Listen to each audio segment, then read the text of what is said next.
Hello everyone.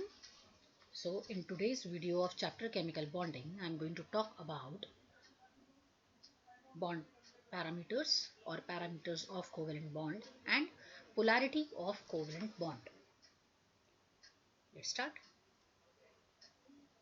Bond parameters. And the first parameter is bond length.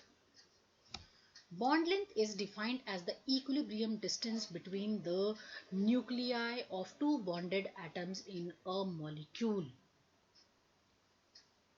Bond length is measured by X-ray or electron diffraction technique. Each atom of the bonded pair contribute to the bond length. Bond length depends upon the size of atom and the number of bonds formed in between the two atoms. For example, it may be single, double or triple covalent bond. It is generally measured in terms of picometers or in angstrom. This is the order of bond length, how it varies if it is single, double or triple covalent bond. Now next, bond angle. Bond angle is defined as the angle between the orbitals containing bonding electron pairs around the central atom in a molecule or a complex ion. The angle between the orbitals holding the bonding electrons, I can say it is bond angle. Bond angle can be determined experimentally by using various spectroscopic techniques, and value of bond angle give us the idea about the arrangement of orbitals around the central atom and the shape of molecule also. And different molecules are having different bond angles. Like ammonia, we have studied also, the bond angle is 107 degree. In case of BF3, the bond angle is 120 degree. Now next parameter is bond enthalpy. Bond enthalpy is defined as the amount of energy required to break 1 mole of bond of a particular type of bond between two atoms in a gaseous state. I would say like amount of energy required to break 1 mole of a bond of one type present between the two atoms in the gaseous state is called bond enthalpy. For diatomic molecules like H2, N2, O2, the dissociation energy and bond enthalpy remains same. If I want to break bond in between the two hydrogen atoms which is formed as a molecule, the bond enthalpy I would require is 435.8 kilojoule per mole. If I am giving such energy to hydrogen molecule, I will be getting two hydrogen atoms. Similarly, if I want to break the double covalent bond in between the two oxygen atoms to form an oxygen molecule, I would give energy 498 kilojoule per mole.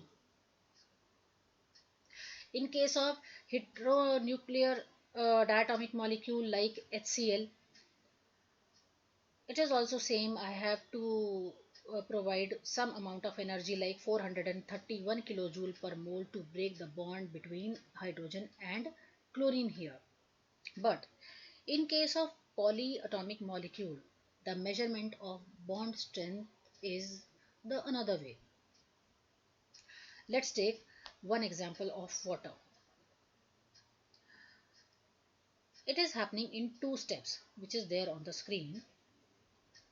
The bond between the oxygen and hydrogen is broken, but the amount of energy required to break the bond is different, as you are seeing in both the steps. Both the hydrogens are bonded with oxygen atom here, but in one step the energy is different, in second step energy is different. And this difference arises due to the fact that the cleavage of the two OH bond in water takes place in two steps. In the first step, one OH bond breaks, leaving behind OH radical. Now, the electrons around the oxygen to which hydrogen is attached is different than the than that of oxygen in H2O molecule and cause the change in the bond dissociation energy. Some difference is observed in the enthalpy values of OH bond in other molecules like C2H5OH. So what we will do, we will take both the energy and we would consider bond enthalpy as an average of these two. In the same way, the bond enthalpy value of any covalent bond would be calculated.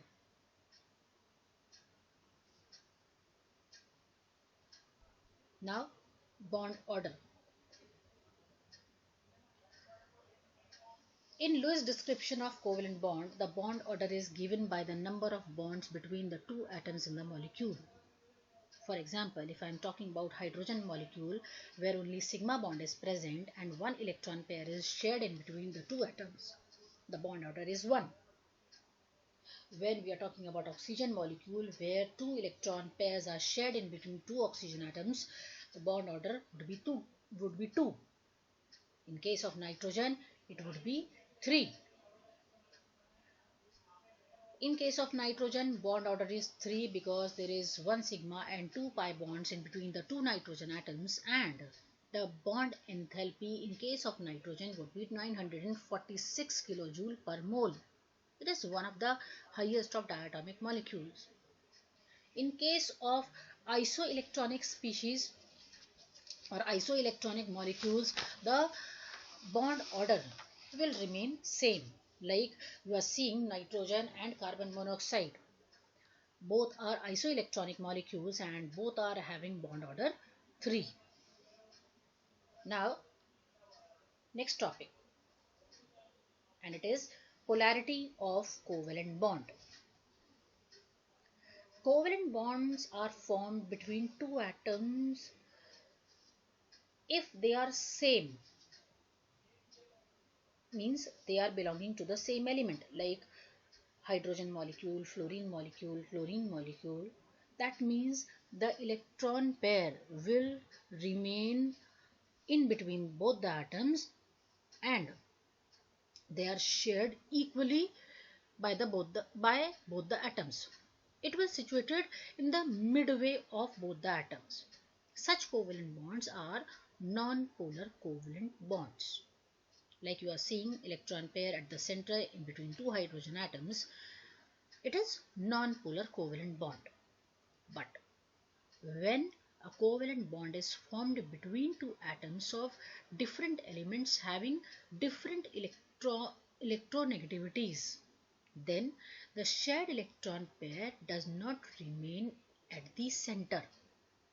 What happened to this electron pair is the electron pair is pulled towards the more electronegative atom, resulting in the separation of the charges, and this give rise to dipole. The more electronegative atom will acquire partial negative charge and the less electronegative atom will acquire partial positive charge. In such condition, the covalent bond will be started called as polar covalent bond, like you are seeing on the screen in between hydrogen fluoride. Fluorine electronegativity is very high than the hydrogen atom. So shared pair of electron will be towards pulled towards the fluorine atom. That is why fluorine will acquire partial negative charge and hydrogen will acquire partial positive charge.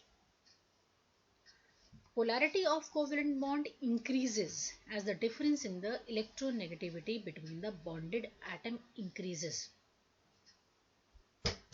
When the difference in electronegativities of the combining atom is about 1.7 ionic percentage in the covalent bond is 50%.